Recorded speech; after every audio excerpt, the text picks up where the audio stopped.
Right now, I invite you to settle in as comfortably as you can. Allow your eyes to gently close, like curtains drawing shut for a private show, and let your body begin to find a state of deep, serene relaxation. As you surrender to this growing sense of calm, I'll let this sleep meditation flow like a gentle melody in the background, cradling your thoughts. I can't say if it will be the sound of my voice or the thoughtful pauses between words that will guide you most quickly to the world of dreams. But allow yourself to be carried away, floating in this tranquility. And as you drift towards the edge of sleep, you might begin to picture a princess walking alone through her vast, lush garden. She wandered along the flower-lined paths, but despite the beauty that surrounded her, she often felt like an island in her own kingdom. The high walls encircling the palace garden, supposedly built for her protection, actually isolated her from the outside world, turning her home into a gilded cage. She rarely had the chance to see people from outside her immediate circle, and when she did, it was always under the watchful eyes of her retinue, an invisible, constant barrier between her and any genuine interaction. She was told where to stand, whom to interact with, and for how long.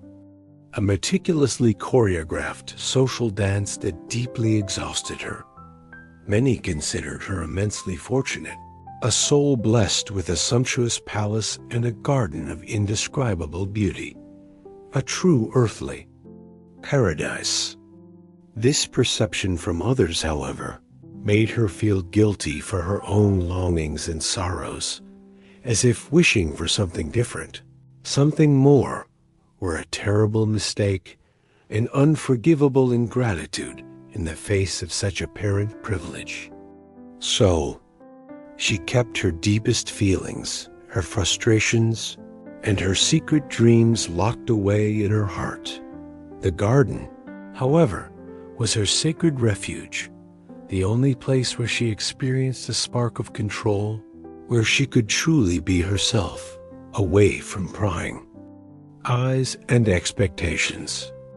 There, among the ancient trees and vibrant flower beds, she could walk freely through the shaded groves, pause to listen to the melodious song of a bird nestled in a leafy tree, or sit on a stone bench by the crystal-clear lake, contemplating the stillness of the water and the reflection of the sky. No one followed her there to dictate her actions or her thoughts, though she knew she was always under discreet, yet constant surveillance. On one of these introspective walks, as she meandered along a path flanked by beds of multicolored flowers, inhaling the delicate perfume the gentle breeze carried to her, sometimes from flowers she couldn't even see, hidden in secret corners of the garden, she settled onto her favorite bench, strategically positioned near the lake. Suddenly, a distinct splash broke the afternoon silence. Concentric ripples spread across the mirrored surface of the water, making a solitary water lily dance softly. And then, from behind some broad green leaves bordering the lake, a small frog leaped from the water onto the grass and, with quick, precise little hops, approached her and settled beside her on the bench. The princess, initially surprised, but soon charmed by the little amphibian's audacity, began to talk to the frog. And to her amazement and growing delight, the little creature seemed to listen with genuine, captivating attention, its bright, round eyes fixed on her, as if understanding every word, every sigh, every confidence. When dusk began to paint the sky with hues of orange and purple, the frog would return to the lake with a gentle dive, and she would go back inside the palace, carrying with her the comforting feeling of having found a friend, an unlikely confidant. Days followed an almost unchanging and predictable routine. Royal duties to be performed in the morning, rehearsed smiles meticulously distributed, the need to feign interest in state affairs she barely understood or that seemed distant from her reality. But inwardly, she eagerly awaited the moment to return to her garden, to her sanctuary, and reunite with her silent friend. And there he was, punctually, as if he sensed her longing, waiting for her on the bench by the lake, day after day, a constant presence in her solitary life. As time went on, and their friendship deepened in shared silences, the princess began to dream of a real conversation. The frog was, without a doubt, an exemplary listener, the best she had ever had, but she longed to hear his voice, to know his thoughts, to unravel the mysteries of his amphibious life. Where does he live? What does he do during the day when he's not here with me? She wondered silently, gazing at her little friend. Months turned into years. The princess grew, becoming a woman. But instead of gaining the freedom she so craved, she saw royal expectations and obligations increase exponentially. "It is your destiny, Your Highness," they often told her. "You were born for this, to fulfill your role." A silent but deep resentment began to sprout and take root in her heart against this idea of a predetermined future, a life she had not chosen. One day, while walking through the densest, wildest part of the woods in her garden, a corner she rarely visited, something peculiar caught her attention. A subtle, almost ethereal glow emanated from the damp forest floor, accompanied by a delicate, almost inaudible tinkling of bells. Approaching with curiosity, she saw a tiny sprout, a vibrant green, breaking through the dark earth, with small leaves that shimmered with minuscule golden particles, as if sprinkled with stardust. As she touched them with her fingertips, the sound of the bells magically intensified, and a soft cloud of golden dust spread through the air, briefly enveloping her in its glow. Her palace routine became so hectic in the following months that, for a long time, she didn't return to that specific spot in the woods, though she never failed to meet her frog friend by the lake, a sacred ritual in her life. When she finally remembered the little shimmering sprout and returned to the woods, she was dumbfounded, almost breathless. In place of the fragile, delicate seedling, now stood a colossal, majestic tree, its sturdy trunk like a wall of ancient wood, soaring far above the canopy of the surrounding forest, piercing the sky. She wondered, intrigued, how she hadn't noticed it before, such an imposing structure. She then recalled that she always walked with her head bowed, her eyes fixed on the grass beneath her feet or the flowers in the beds, rarely lifting her gaze to the vast blue sky. Looking up at the immensity made her think of freedom, of flying, like a free bird, and this only intensified the painful sense of imprisonment she carried with her. The tree was so immense. Its lowest branches seemed to hang out of reach from the ground. Yet the trunk, with its rough, indented bark, offered handholds and textures that made it climbable, like an imposing natural rock formation. With every hand or foot she planted on the bark to propel herself upward, a shimmering golden dust flaked off, floating around her. It was an arduous climb, demanding strength and determination, but she persisted, driven by an insatiable curiosity and a longing to discover what lay at the top. reaching the first branches, which were as thick as the trunks of smaller trees. She saw gigantic fruits, like oranges the size of her head, and apples that looked like watermelons. Higher still, she found flowers of breathtaking beauty, with velvety petals and vibrant colors, each one larger than herself. And the tree continued to climb, imposing and seemingly endless, like a stairway to the heavens.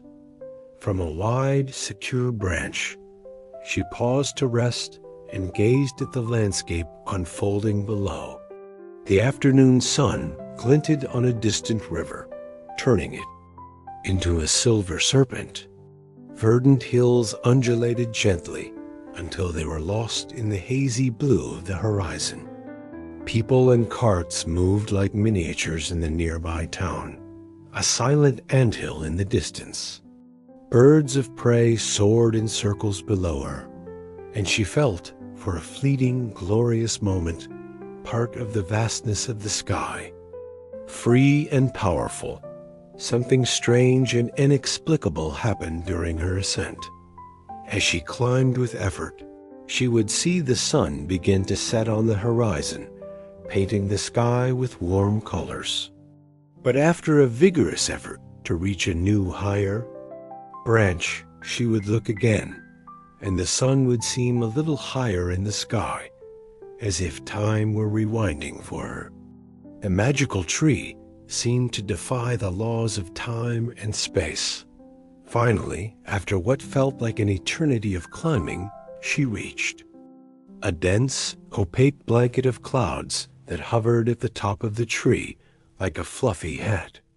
She passed through it as if walking through a thick, damp fog, and on the other side, a night sky of indescribable beauty opened before her eyes, studded with twinkling stars that looked like diamonds scattered on black velvet.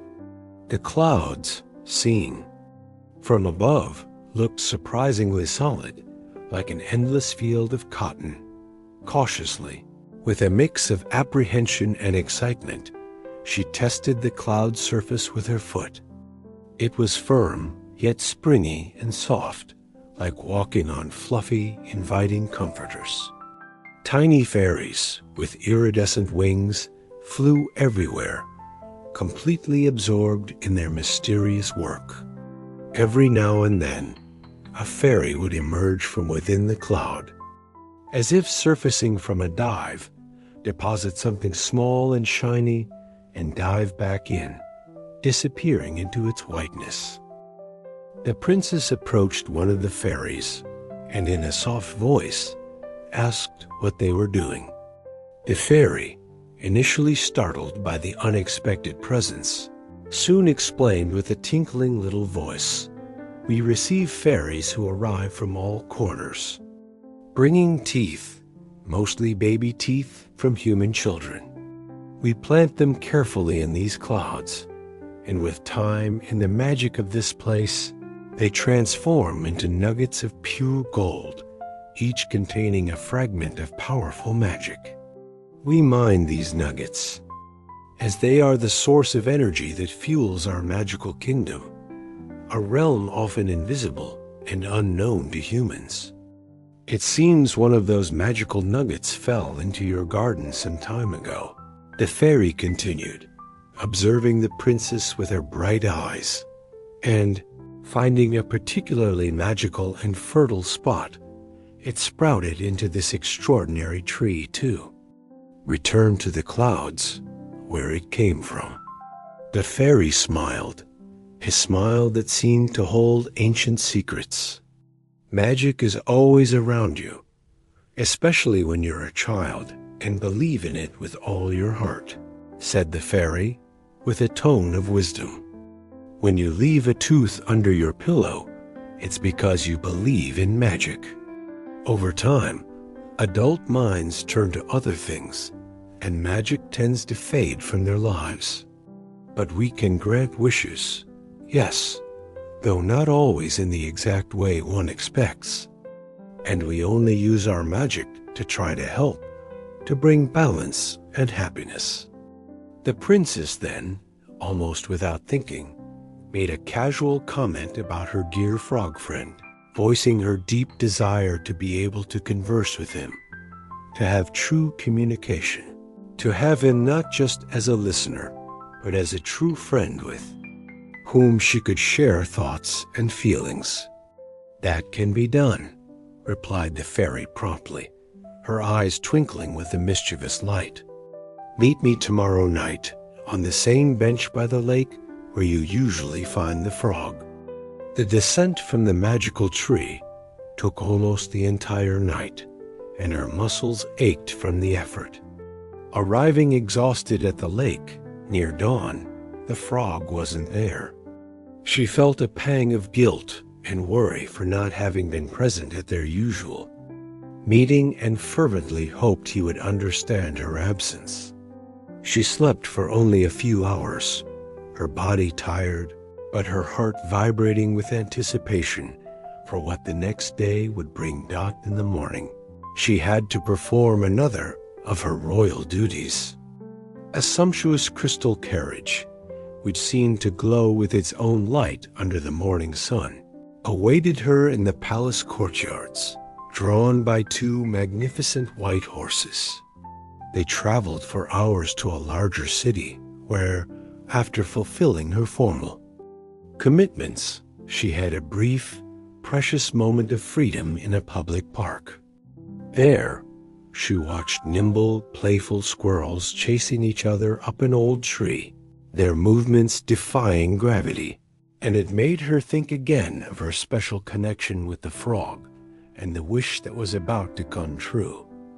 Back at the palace, after a warm, invigorating bath that helped wash away the previous night's fatigue, she hurried to the garden, her heart leaping. She sat on the familiar bench, and soon she heard the familiar splash and saw her frog friend emerge from the water and hop beside her. Excitedly, she told him everything about the tiny tree that had become gigantic, the challenging climb, to the clouds, the encounter with the gold mining fairies, and the wish that would be granted to her that very night. The frog listened to it all with his usual serene attention. At dusk, as the princess waited anxiously, seated on the bench under the starry sky, the fairy appeared, floating gracefully to land on the arm of the bench. "For your wish to come true," she said in her melodious voice, "you will have one night and one day to prepare. The following night, which will be a full moon, you will find an enchanted passion fruit here on this very bench. Eat it.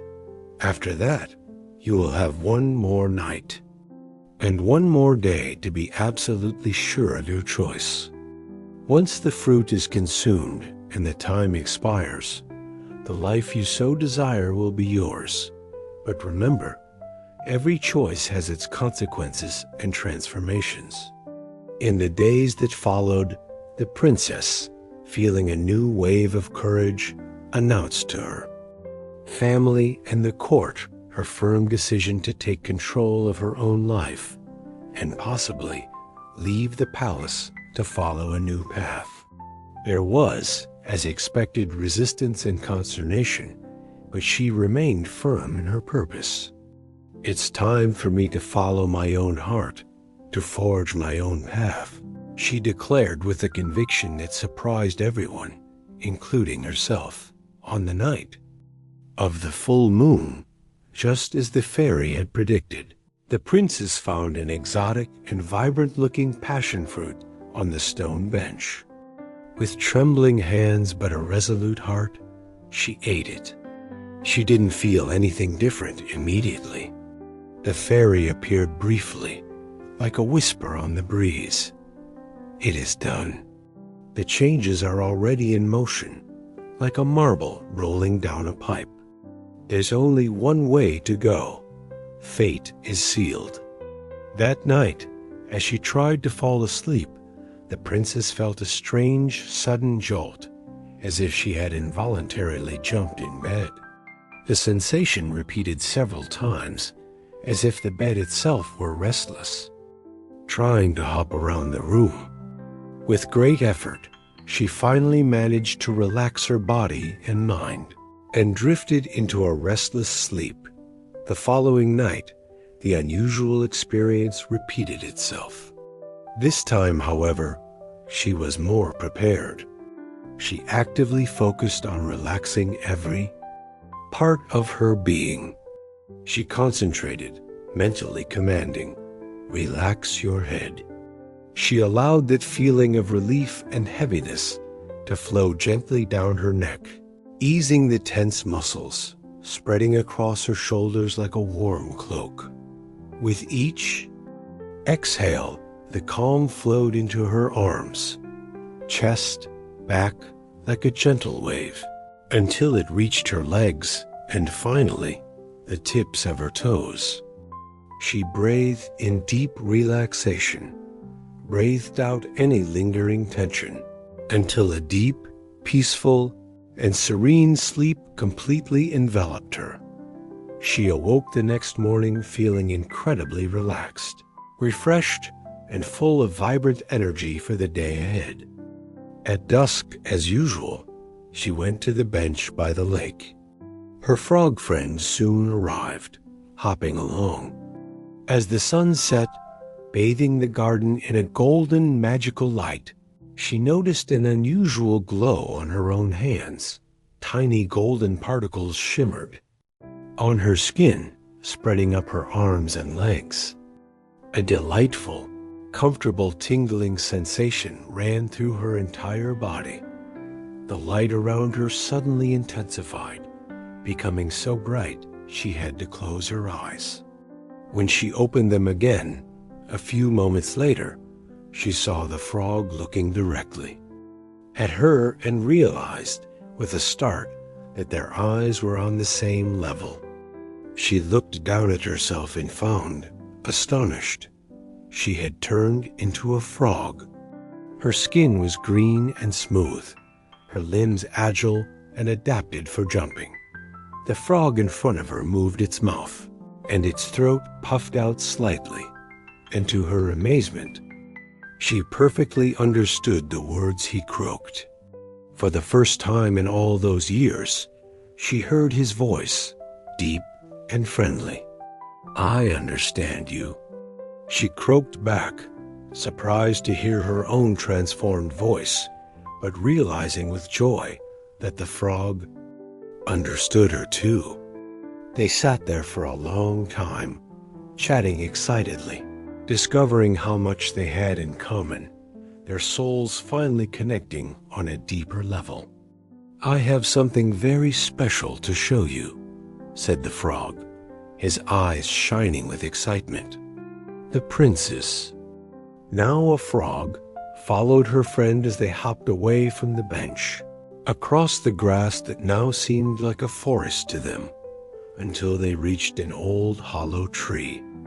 Inside, the tree trunk revealed itself to be an immense circular library, with shelves full of books of all shapes and sizes spiraling up as far as the eye could see. A treasure trove of magical knowledge. The frog guided her with familiarity to a small, discreet door at the back of that incredible tree library. Upon passing through it, the princess discovered, marveling, that they were no longer in her familiar garden, but in a completely different world, vibrant with unknown colors and sounds. "There are two worlds, yours and ours, that overlap," explained the frog wisely. "And portals like this connect them, especially in places where belief in magic is still strong and pure."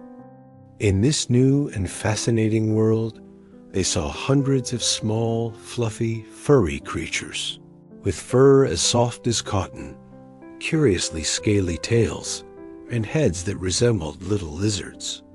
One of them, approaching, let out a small, adorable puff of fire. "They're baby dragons," said the frog, laughing at the princess's amazement. "Their fur is fireproof, thankfully. A giant dragon, with gleaming scales, landed majestically near them. Here, dragons have hundreds of offspring at once. Sometimes, fairies come to ride them for fun in aerial races. The frog continued to lead her through this magical land, past fantastic landscapes, until they reached a peculiar lake, whose water had the color and consistency of melted chocolate. But don't be fooled, it's not chocolate, warned the frog, amused. On the other side of the chocolatey lake, there was a giant mushroom with a charming little door in its stalk. "This is my home," announced the frog with pride. Inside, the frog confessed that the fairy had prepared him for all of this, that he knew about the princess's journey up the tree and the wish she would make. There was a soft, cozy bed made of moss and dry leaves, ready for the princess. "Now you are free," he said, with a smile on his amphibian face. "You can explore this world, have incredible adventures, choose any work you like. Here, no one is paid with coins, but everyone contributes what they enjoy doing, with their talents and passions, for the good of the community." The princess, in her new frog body, snuggled into that makeshift, yet surprisingly comfortable bed. She felt a little strange, adjusting to the new sensations of her transformed body, but she fell asleep as easily as before, perhaps even more deeply. A serene smile touched her frog lips, and a profound sense of peace and contentment enveloped her. She knew, with a certainty that warmed her soul, that when she awoke, her life would be truly her own, full of choices, friendship, and magic. And so she drifted into a tranquil sleep, dreaming of the wonders the future held for her.